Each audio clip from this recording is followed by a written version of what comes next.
Basically, natural fuse consists of a whole bunch of networked plants. Um, each plant has a power socket on it.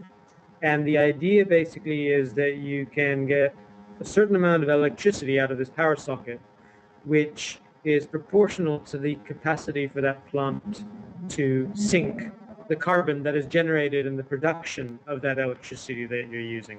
In other words, you're trying to offset your carbon footprint with a plant. Now, what we do is we actually network all those plants together so that the carbon sink is shared among a community, because of course not everyone is going to be using all their electricity capacity at any one time, and so by sharing this resource, as it were, people can be using more electricity than they would on their own. On the other hand, if any one person exceeds the capacity for the network to sustain the electricity that they want to use, what happens is that just like a fuse, it'll actually cut off their electricity supply and kill a plant within the network. And so there's this idea that you are part of a sort of group of people who are going to be taking advantage of the sort of communal resource, as it were. But in a sense, if you're greedy, then everyone is going to suffer.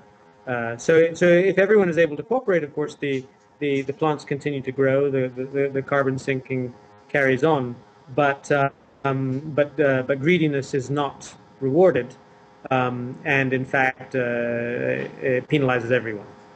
When it comes to defining what architecture is, my interest is in what I call the software of space, and that is not necessarily about the walls, the roof and floor and ceiling and the sort of physical fabric, but actually what goes on in between all of those things. So in some cases, it's about the heat, the light, the sounds, sometimes the electromagnetic fields, and most importantly of all, the social relationships. You know, how people actually relate to each other and to the environment around them. And for me, that's actually what the crux of architecture is. It's the process of defining and reconstructing continually one space. To that extent, I think we are all part of the determination of what our cities are and what architecture is.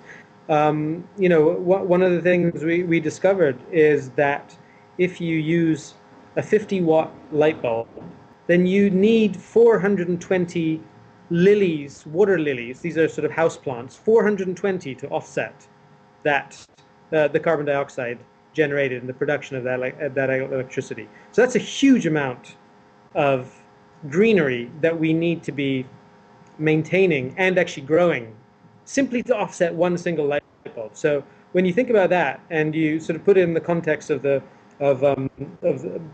massive forests that we really would need to authentically offset the carbon dioxide production of things like energy, then it really puts, you know, I think it puts it into a different ball game almost. I'll just explain to you actually where the model came from, in a sense, the sort of transactional model, or where the inspiration came from. It's actually, you know, the Grameen Bank in Bangladesh, where loans are made. So there's this sort of microcredit system.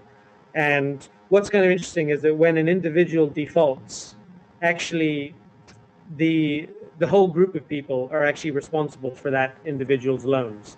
And to understand their position within the greater context, then everyone benefits from it.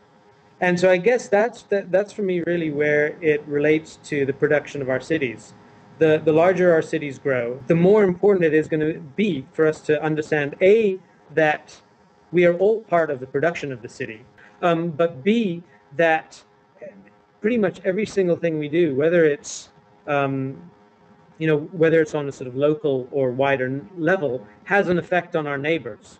And the most crucial thing I think that we find in this sort of so-called age of extreme connectivity and sort of networked environments, we still do have neighbors. We still do sort of have sort of interactions with other people, and we have effects on other people, and that's going to just become more and more important, I think, as the sort of urban condition becomes the default mode of living in the world.